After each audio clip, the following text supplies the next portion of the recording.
Hello and welcome back to Balanced Psychologies. My name is Anushka Marcin and I am a trainee psychologist and clinical practitioner. I make lifestyle and mental health videos, and if you are new to my channel, thank you so much for watching. And if you have enjoyed the video, please do give it a thumbs up and maybe even subscribe to the channel. I also have a Patreon membership which you can join, and all the information is in the description box below. I delve deeper into the subjects on narcissism and mental health in my Patreon membership. Okay, so in today's video, I wanted to talk about the effects of narcissistic abuse on sleep and how affected your sleep cycle is when you experience trauma and or PTSD, which so many survivors of narcissistic abuse are prone to have. So in this video, I specifically want to look at sleep and what effect trauma has on your sleep cycle. This is either during the relationship or post-relationship with a narcissist. And also I want to be looking at, this also applies to family members as well if they are narcissistic. So basically I just want to look at the whole scope of how narcissistic abuse takes its toll on your sleep. So in a subsequent video, I'm going to look at how narcissistic abuse affects your dreams, what happens in the dreaming process. So this is going to be in the next video after this one, which is I think is going to be coming out on Sunday. And if you are watching this and this is kind of already there, I'm going to put a link up here for you to be able to access this video. I'm also going to be doing a sleep meditation over on my Instagram.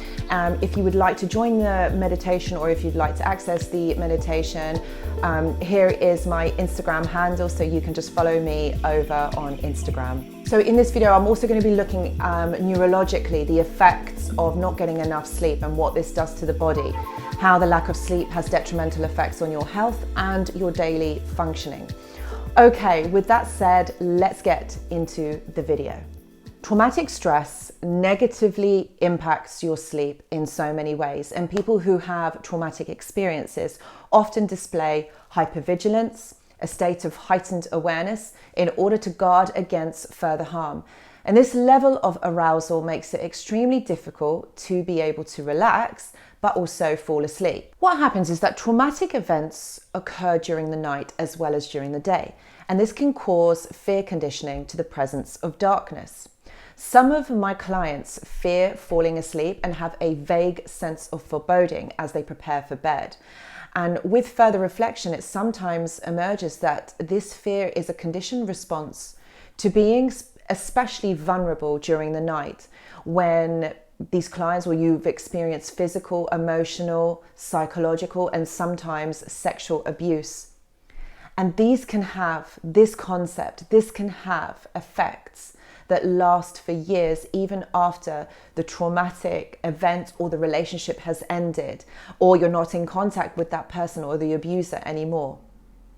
What happens is frightening nightmares are one of the diagnostic criteria for post-traumatic stress disorder, PTSD, which pose a challenge to sleep. Traumatic emotional experiences that occur usually during a relationship can be re-experienced either symbolically or through the reenactment in nightmares. This results in high levels of arousal in disrupted sleep, causing sudden awakenings. The fear of having further nightmares can itself make relaxing and falling asleep much more difficult. There are other aspects of psychological trauma that serve to disrupt sleep. In a desperate effort to manage the hypervigilance, over-arousal and anxiety of PTSD, many people will utilize alcohol or other substances to help them fall asleep. And we know this isn't a long-term answer. And in the meantime, these substances usually contribute to decreased and fragmented, poor quality sleep. And people with a trauma history often have a propensity to negative cognitive processes, expecting negative outcomes and having a foresighted sense of the future. So these negative thought processes produce depressed moods and worry that in turn make it more difficult to fall and stay asleep. It's kind of like a hypervigilance. So victims of narcissistic abuse are also likely to have medical problems such as chronic pain or digestive disorders that interfere with sleep. And these may have resulted from experience that have been sustained during the traumatic event or developed as a result of the stress-related physiological or substance-induced changes. It has been speculated that having pre-existing sleep issues increases the risk for the development of anxiety disorders such as PTSD, because sleep issues place stress on the cardiovascular and the nervous systems. This is for the need to stay alert. And what happens, the body then has issues in being able to open up the airway muscles as failing oxygen and rising carbon dioxide levels are detected. So this makes you basically wake up. This creates a high level of autonomic activation that is worsened by exposure to a psychologically traumatic experience. Having a traumatic experience can heighten fear of being trapped and therefore a sense of claustrophobia that, along with the light sleep present in PTSD, makes it a really challenging event to be able to stay asleep but also to fall asleep, because you have this hypervigilant. And what we see is an interaction between the long-lasting effects of psychological trauma and poor sleep. The trauma leads to the conditions of poor sleep, and poor sleep in turn worsens the effects of the trauma. So now I'm going to look at what happens when you do not get enough sleep. So chronic poor sleep puts us at increased risk for serious medical conditions such as obesity, heart disease, and diabetes. So during sleep, our bodies secrete hormones that help control appetite, metabolism, and glucose processing. But poor sleep can lead to an increase in the body's production of cortisol, also known as the stress hormone. So in addition, skimping on sleep seems to throw other body hormones out of kilter. So what happens is you have less insulin is released after you eat. And this, along with increased cortisol, may lead to too much glucose in the bloodstream and therefore an increased risk for type 2 diabetes. But how much sleep do I really need? Okay, so everybody is different. So according to the Centers of Disease Control and Prevention, they say that adults should get around 7 to 9 hours sleep each night. And contrary to popular belief, sleeping an extra hour or two at the weekends can make up for the lost sleep that you may be, experiencing over the week.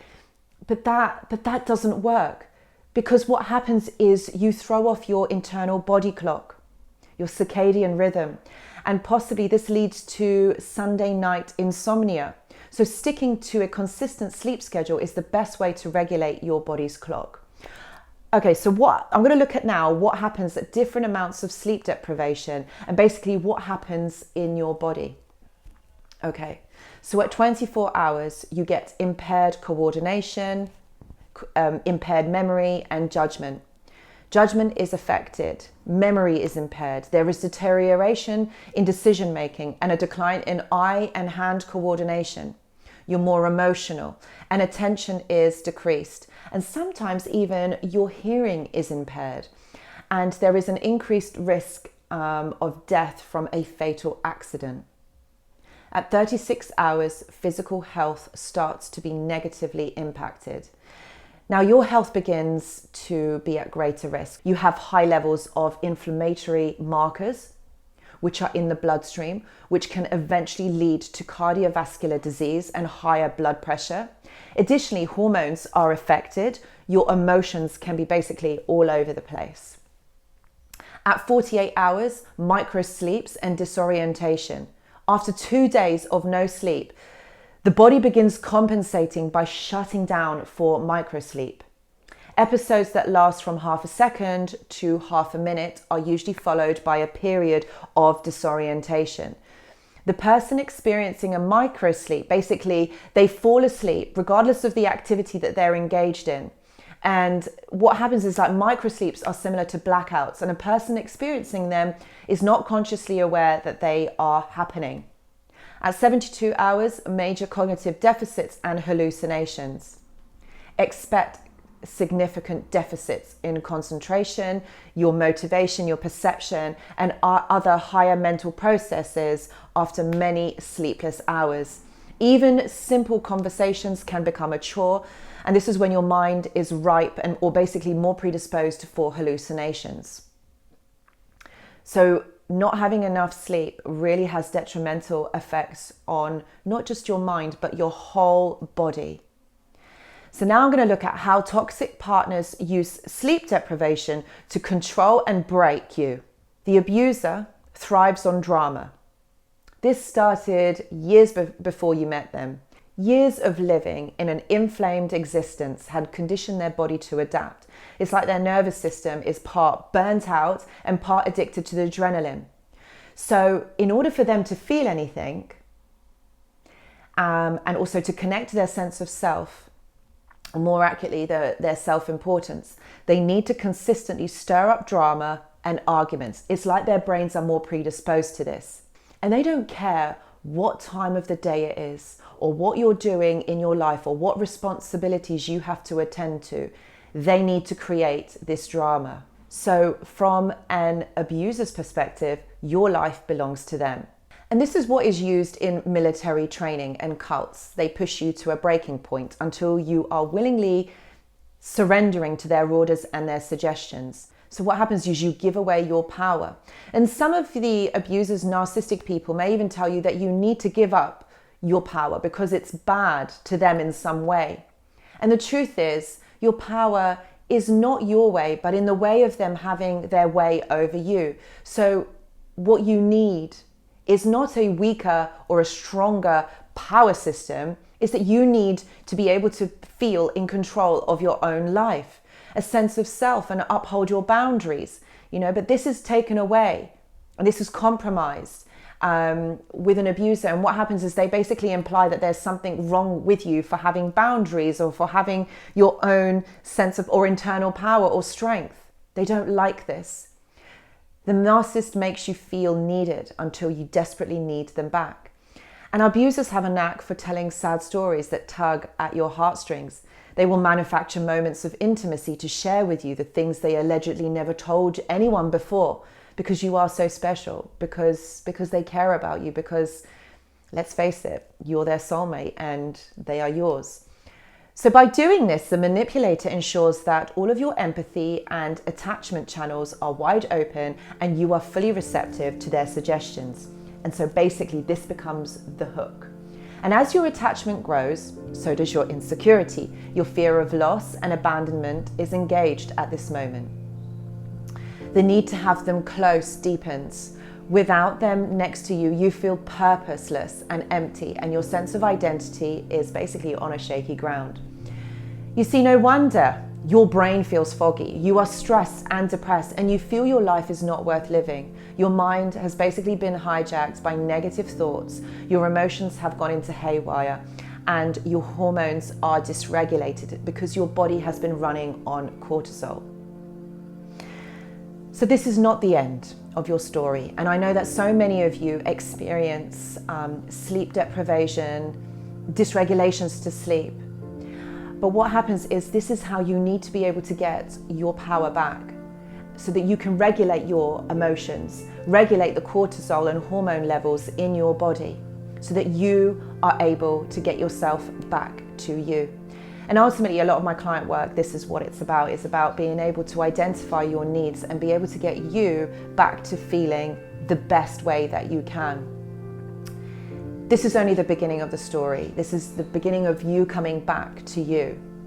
And I really hope that this video has helped to kind of highlight to you how important sleep is, how it is deprived, how it's taken away from you and used against you to control you. Because let's face it, if you are tired, you're not thinking straight. So many things are impaired. And this is why abusers use this tactic, use this manipulation tool. Like when I talked about food, which I'll insert the video here.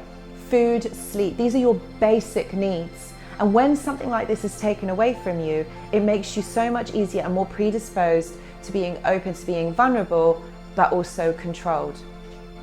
So I really hope that this video has made sense and has helped you to understand what things you need to look out for and how you can get yourself back to you. It's about through this knowledge that helps to empower you and for you to go forward and heal. Thank you so much for watching this video, and I really hope that it has helped you. I will see you in the next video. Goodbye.